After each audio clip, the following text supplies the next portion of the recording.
Car மேகத்தில் கர்த்தர். அப்பொழுது கர்த்தர் மோசேயை நோக்கி, நான் உன்னோட பேசும்போது ஜனங்கள் கேட்டு உன்னை என்றைக்கும் விசுவாசிக்கும்படி நான் கார் மேகத்தில் உன்னிடத்திற்கு வருவேன் என்றார். ஜனங்கள் சொன்ன வார்த்தைகளை மோசே கர்த்தருக்கு சொன்னான். பின்னும் கர்த்தர் மோசேயை நோக்கி, நீ ஜனங்களிடத்தில் போய் இன்றைக்கும் நாளைக்கும் அவர்களை பரிசுத்தப்படுத்து. அவர்கள் தங்கள் வஸ்திரங்களை துவைத்து 3ஆம் நாளைக்கு ஆயத்தப்பட்டிருக்க கடவர்கள். 3ஆம் நாளில் கர்த்தர் சகல ஜனங்களுக்கும் பிரத்யட்சமாக சீனாய் மலையின் மேல் இறங்குவார். ஜனங்களுக்கு சுற்றிலும் நீ ஒரு எல்லை குறித்து அவர்கள் மலையில் ஏறாதபடிக்கும் அதன் அடிவாரத்தை தொடாதபடிக்கும் எச்சரிக்கையாய் இருங்கள் என்று அவர்களுக்குச் சொல்.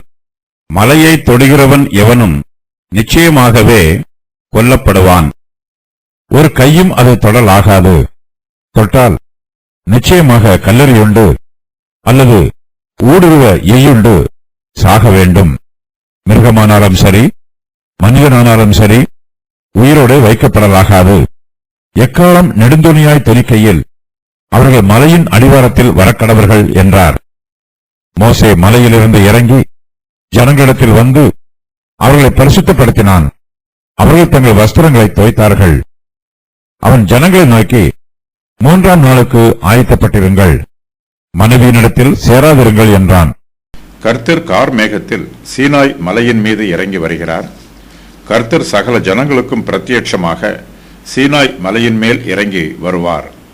கர்த்தர் தம்முடைய பரிசுத்த பிரசன்னத்தை இஸ்ரவேல் ஜனங்களுக்கு பிரத்யட்சமாய் வெளிப்படுத்துவதற்கு ஒரு தெய்வீக நோக்கம் உள்ளது.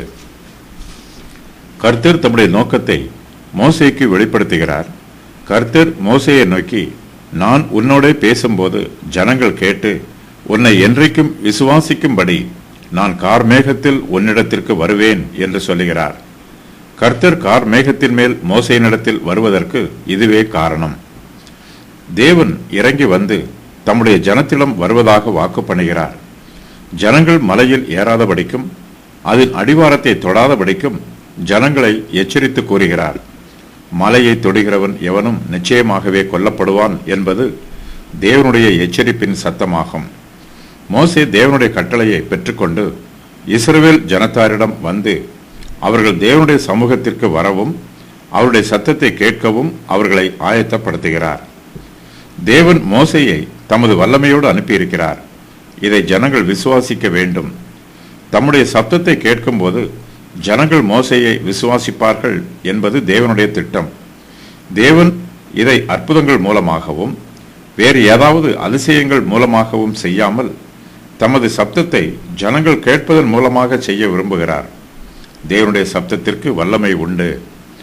கர்த்தர் இஸ்ரவேல் ஜனங்களுக்கு பிரத்யட்சமாக சீனாய் மலையின் மேல் இறங்கி வருகிறார். கர்த்தருடைய தெய்வீக பிரசன்னம் அவர்கள் மத்தியிலே இருக்கிறது. ஜனங்கள் சொன்ன வார்த்தைகளை மோசே கர்த்தருக்கு சொல்லுகிறார். கர்த்தர் சொன்னவைகளை எல்லாம் செய்வோம் என்று ஜனங்கள் பிரதியுத்தரம் சொல்லுகிறார்கள். இஸ்ரவேல் புத்திரர் தம்முடைய உடன்படிக்கையை கைக்கொள்ள வேண்டும் என்று கர்த்தர் சொல்லுகிறார். இஸ்ரவேல் புத்திரர் எல்லோரும் ஏகமாய் கர்த்தருடைய வார்த்தைக்கு கீழ்ப்படிவதாக வாக்கு பண்ணுகிறார்கள். கர்த்தர் இஸ்ரவேல் புத்திரரோடு உடன்படிக்கை பண்ண சித்தம் உள்ளவராய் இருக்கிறார். இந்த உடன்படிக்கையின் முதலாவது பகுதி இப்போது நிறைவேறுகிறது. கர்த்தருக்கும் இஸ்ரவேல் புத்திரருக்கும் இடையே மோசேயின் மூலமாக சம்பாஷணை நடைபெறுகிறது. கர்த்தரும் இஸ்ரவேல் புத்திரர் மத்தியிலே பிரத்யட்சமாக இறங்கி வருவதாக வாக்கு பண்ணுகிறார். கர்த்தர் தம்முடைய மகிமையான பிரசன்னத்தை இஸ்ரவேல் புத்திரருக்கு முன்பாக பிரத்யட்சமாய் வெளிப்படுத்தி அவர்களோடு உடன்படிக்கை பண்ணுகிறார். கர்த்தருக்கும் இஸ்ரவேல் புத்திரருக்கும் நடுவே உடன்படிக்கை உறுதி பண்ணப்படுகிறது. உடன்படிக்கையின் ஆரம்பத்தில் கர்த்தருடைய பிரத்யட்சமான பிரசன்னம் வெளிப்படுகிறது. இதன் பின்பு கர்த்தருடைய உடன்படிக்கையின் வார்த்தைகள் மோசேயின் மூலமாக அமைதியாக நிறைவேற்றப்படுகிறது. உடன்படிக்கையின் ஆரம்பம் ஆரவாரமாய் இருக்கிறது. உடன்படிக்கை நிறைவேறுவதோ அமைதியாக நடைபெறுகிறது. இயேசு கிறிஸ்து ஞானஸ்நானம் பெற்றபோது பரிசுத்த ஆவியானவர் அவர் மீது புறாவின் ரூபம் கொண்டு பிரத்யட்சமாய் இறங்கி வந்தார். அப்போது வானத்திலிருந்து உண்டான சத்தத்தை எல்லோரும் தெளிவாக கேட்டார்கள். அன்றியும் வானத்திலிருந்து ஒரு சத்தம் உண்டாகி இவர் என்னுடைய நேசகுமாரன், இவரில் பிரியமாய் இருக்கிறேன் என்று உரைத்தது. மத்தேயு 3:17. இந்த சம்பவத்திற்கு பின்பு இயேசு கிறிஸ்துவின் ஊழியத்தில் பரிசுத்த ஆவியானவரின் பிரசன்னம் இதுபோல பிரத்யட்சமாக வெளிப்படவில்லை. ஜனங்கள் இயேசு கிறிஸ்துவின் மீது நம்பிக்கை வைக்க வேண்டும் என்பதற்காக கிறிஸ்துவானவருடைய ஊழியத்தின் ஆரம்பத்தில் இதுபோன்ற அற்புதம் நடந்தது. பரிசுத்த ஆவியானவர் அப்போஸ்தலர்கள் மீது வந்து இறங்கிய போது ஆரம்பத்தில் இதுபோன்ற பிரத்யட்சமான அற்புதங்கள் உண்டாயிற்று. அல்லாமலும் அக்கினிமயமான நாவுகள் போல பிரிந்திருக்கும் நாவுகள் அவர்களுக்கு காணப்பட்டு அவர்கள் ஒவ்வொருவர் மேலும் வந்து அமர்ந்தது. அப்போஸ்தலர் 2:3. இந்த சம்பவத்திற்கு பின்பு அப்போஸ்தலருடைய ஊழியத்தில் இதுபோன்ற அற்புதங்கள் எதுவும் நடைபெறவில்லை. ஜனங்கள் அப்போஸ்தலர்கள் மீது நம்பிக்கை வைக்க வேண்டும் என்பதற்காக கர்த்தர் அவர்களுடைய ஊழியத்தின் ஆரம்ப காலத்தில் இதுபோன்ற அற்புதத்தை நடப்பித்தார். இது போலவே ஜனங்கள் மோசேயை என்றென்றைக்கும் விசுவாசிக்க வேண்டும் என்பதற்காக அவருடைய ஊழியத்தின் ஆரம்ப காலத்தில் கர்த்தர் கார்மேகத்தில் அவரிடத்திற்கு வந்தார். கர்த்தர் சர்வ ஜனங்களுக்கும் பிரத்யட்சமாக சீனாய் மலையின் மேல் இறங்கினார். கர்த்தர் இஸ்ரவேல் புத்திரர் மத்தியில் இறங்கி வரும்போது அவருடைய பிரசன்னத்தை தரிசிப்பதற்கு இஸ்ரவேல் புத்திரர் தங்களை ஆயத்தம் பண்ண வேண்டும். இதற்காக அவர்கள் என்ன செய்ய வேண்டும் என்று கர்த்தர் கட்டளை கொடுக்கிறார். கர்த்தர் மோசேயை நோக்கி, நீ ஜனங்களிடத்தில் போய் இன்றைக்கும் நாளைக்கும் அவர்களை பரிசுத்தப்படுத்து. அவர்கள் தங்கள் வஸ்திரங்களை தோய்த்து 3ஆம் நாளைக்கு ஆயத்தப்பட்டிருக்க கடவர்கள் என்று சொல்லுகிறார். 3ஆம் நாளில் கர்த்தர் சகல ஜனங்களுக்கும் பிரத்யட்சமாக சீனாய் மலையின் மேல் இறங்கி வருவார் என்று மோசே இஸ்ரவேல் ஜனங்களுக்கு சொல்லுகிறார். இந்த வசனத்தில் பரிசுத்தப்படுத்துதல் என்பது பாவத்திலிருந்து சுத்திகரிக்கப்படுவதை குறிப்பிடாது. தேவனுடைய சப்தத்தை கேட்பதற்காகவும் அவருடைய கற்பனைகளை பெற்றுக்கொள்வதற்காகவும் இஸ்ரவேல் புத்திரர் தங்களை 3 நாட்களுக்கு மட்டும் பரிசுத்தம் பண்ணி கொள்கிறார்கள். அவர்களுடைய பாவங்கள் சுத்திகரிக்கப்படவில்லை. ஜனங்கள் 3 நாட்களுக்கு தங்களை பரிசுத்தப்படுத்திக் கொள்கிறார்கள். மலை பரிசுத்தப்படுத்தப்படுகிறது. ஆசாரியர்கள் தங்களை பரிசுத்தப்படுத்திக் கொள்கிறார்கள். ஜனங்கள் மலையை காணலாம், கர்த்தருடைய சப்தத்தை கேட்கலாம், ஆனால் மலையை தொடக்கூடாது. மோசே இஸ்ரவேல் ஜனங்களை பரிசுத்தப்படுத்த வேண்டும். அவர்களை பரிசுத்தப்படுத்துவதற்கு கர்த்தர் 2 நாட்களை நியமிக்கிறார். இந்த நாட்களில் அவர்கள் உலக பிரகாரமான வேலைகளை விட்டுவிட்டு ஜெபத்திலும் கர்த்தரை தியானிப்பதிலும் தரித்திருக்க வேண்டும்.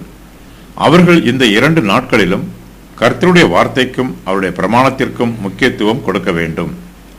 கர்த்தர் இஸ்ரவேல் புத்திரர் மத்தியிலே சீனாய் மலையின் மேல் பிரத்யட்சமாய் இறங்கி வரும்போது அவர் தம்முடைய கட்டளைகளை அவர்களுக்கு கொடுப்பார். கர்த்தருடைய வாயில் இருந்து புறப்படும் வார்த்தைகளை கேட்பதற்கு இஸ்ரவேல் புத்திரர் தங்களை ஆயத்தம் பண்ண வேண்டும். அவர்கள் மிகுந்த பரிசுத்தத்தோடும் பயபக்தியோடும் கர்த்தருடைய வாயிலிருந்து புறப்பட்டு வரும் கட்டளைகளை பெற்றுக்கொள்ள வேண்டும். இஸ்ரவேல் ஜனத்தார் 3ஆம் நாளைக்கு ஆயத்தப்பட்டிருக்க கடவர்கள் என்று கர்த்தர் சொல்லுகிறார். அவர்கள் தங்களுடைய சிந்தனைகளை அங்கும் இங்குமாக அலைபாய விடக்கூடாது. அவர்களுடைய இருதயத்தில் அசுத்தமான சிந்தனைகள் எதுவும் இருக்கக்கூடாது. உலக பிரகாரமான ஆசைகளும் மாம்சத்தின் இச்சைகளும் அவர்களை விட்டு அகற்றப்பட வேண்டும். இஸ்ரவேல் புத்திரர் கர்த்தருடைய சமூகத்தில் நிற்கும்போது அவர்களுடைய இருதயத்தில் உலக பிரகாரமான கவலைகள் நிரம்பி இருக்கக்கூடாது. அவர்கள் கர்த்தரை சந்திப்பதற்கு ஆயத்தமாய் இருக்க வேண்டும். மோசே இஸ்ரவேல் புத்திரரை பரிசுத்தப்படுத்த வேண்டும். அதற்கு அடையாளமாக அவர்கள் தங்கள் வஸ்திரங்களை தோய்க்க வேண்டும் என்று கர்த்தர் சொல்லுகிறார். இஸ்ரவேல் புத்திரரும் கர்த்தர் தங்களுக்கு கட்டளையிட்ட பிரகாரமாக தங்கள் வஸ்திரங்களை தோய்க்கிறார்கள். கர்த்தர் நம்முடைய வஸ்திரங்களுக்கு ஒருபோதும் முக்கியத்துவம் கொடுக்க மாட்டார். மனுஷனுடைய வஸ்திரங்களை பார்த்து கர்த்தர் பட்சபாதம் பண்ணவும் மாட்டார்.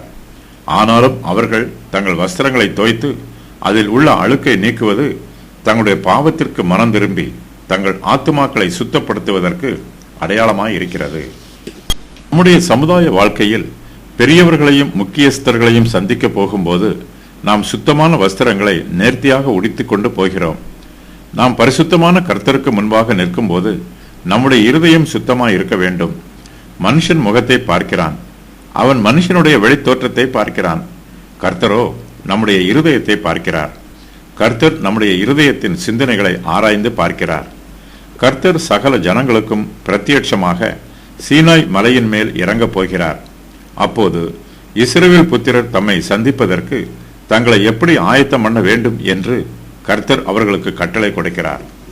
கர்த்தர் மோசேயை நோக்கி, ஜனங்களுக்கு சுற்றிலும் நீ ஒரு எல்லை குறித்து அவர்கள் மலையில் ஏறாதபடிக்கும் அதன் அடிவாரத்தை தொடாதபடிக்கும் எச்சரிக்கையாய் இருங்கள் என்று அவர்களுக்கு சொல். மலையை தொடுகிறவன் எவனும் நிச்சயமாகவே கொல்லப்படுவான். ஒரு கையும் அதை தொடலாகாது.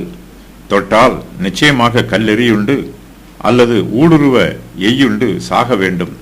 மிருகமானாலும் சரி, மனிதனானாலும் சரி, உயிரோடே வைக்கப்படலாகாது. எக்காலம் நெடுந்துணியாய் தொனிக்கையில் அவர்கள் மலையின் அடிவாரத்தில் வரக்கடவர்கள் என்று சொல்லுகிறார். மரண தண்டனை 2 விதமாக கொடுக்கப்படுகிறது. கல்லெறிதல் மூலமாகவோ அல்லது அம்பினால் ஊடுருவ எரியப்படுவதன் மூலமாகவோ மரண தண்டனை நிறைவேற்றப்படுகிறது. மோசே சீனாய் மலையை சுற்றிலும் ஒரு எல்லையை குறிக்க வேண்டும். ஒருவேளை மோசே சீனாய் மலையின் அடிவாரத்தில் மலையை சுற்றிலும் எல்லைக்கோடு வரைந்திருக்கலாம், அல்லது அந்த மலையை சுற்றிலும் அகழி போல பள்ளம் தோண்டி இருக்கலாம். இஸ்ரவேல் புத்திரரில் ஒருவரும் இந்த எல்லையை தாண்டி சீனாய் மலைக்கு அருகாமையில் வரக்கூடாது. அவர்கள் சீனாய் மலையில் ஏறாதபடிக்கும் அந்த மலையின் அடிவாரத்தை தொடாதபடிக்கும் எச்சரிக்கையாய் இருக்க வேண்டும். மலையை தொடுகிறவன் எவனும் நிச்சயமாய் கொல்லப்படுவான் என்று கர்த்தர் எச்சரிப்பாய் சொல்லுகிறார். இஸ்ரவேல் புத்திரர் கர்த்தருடைய மகிமையான பிரசன்னத்திற்கு முன்பாக தங்களை வெகுவாய் தாழ்த்த வேண்டும். அவர்களுடைய இருதயத்தில் கர்த்தர் மீது பயமும் பக்தியும் நிரம்பி இருக்க வேண்டும். இஸ்ரவேல் புத்திரர் மாத்திரமல்ல, விசுவாசிகளாகிய நாமும் கர்த்தருடைய சமூகத்திற்கு முன்பாக நிற்கும்போது மிகுந்த பரிசுத்தத்தோடும் பயபக்தியோடும் நிற்க வேண்டும். கர்த்தரை தொழுது கொள்கிறவர்கள் அவரை ஆவியோடும் உண்மையோடும் பயபக்தியோடும் பரிசுத்தத்தோடும் தொழுது கொள்ள வேண்டும். காலம் நெடுந்தொனியாய் தொனிக்கையில் அவர்கள் மலையின் அடிவாரத்தில் வரக்கடவர்கள் என்று கர்த்தர் சொல்லுகிறார். அவர்கள் மலையின் அடிவாரத்திற்கு வந்து கர்த்தருடைய பாதபடியில பயபக்தியோடு நிற்க வேண்டும். கர்த்தர் சகல ஜனங்களுக்கும் பிரத்யட்சமாய் சீனாய் மலையின் மீது இறங்குவார். இஸ்ரவேல் புத்திரர் மனுஷனுடைய வார்த்தைகளை கேட்பதற்காக சீனாய் மலையின் அடிவாரத்தில் கூடி வரவில்லை. அவர்கள் கர்த்தருடைய வார்த்தையை கேட்பதற்காக அங்கே கூடி வருகிறார்கள். இஸ்ரவேல் ஜனத்தார் மனுஷரை பார்ப்பதற்காக தங்களை பரிசுத்தப்படுத்தவில்லை. அவர்கள் கர்த்தருடைய பரிசுத்த பிரசன்னத்தை பிரத்யட்சமாய் பார்ப்பதற்காகவே தங்களை பரிசுத்தப்படுத்தி ஆயத்தமாய் இருக்கிறார்கள். மோசே மலையில் இருந்து இறங்கி ஜனங்களிடத்தில் வந்து அவர்களை பரிசுத்தப்படுத்துகிறார். அவர்கள் தங்கள் வஸ்திரங்களை துவைக்கிறார்கள். மோசே ஜனங்களை நோக்கி, 3ஆம் நாளைக்கு ஆயத்தப்பட்டிருங்கள், மனைவியினிடத்தில் சேராதிருங்கள் என்று சொல்லுகிறார். புருஷனும் மனைவியும் குடும்ப உறவில் ஈடுபடாமல் விலகி இருக்க வேண்டும். எபிரேயர்கள் ஸ்நானம் பண்ணும்போது தங்கள் வஸ்திரங்களை தோய்ப்பது வழக்கம்.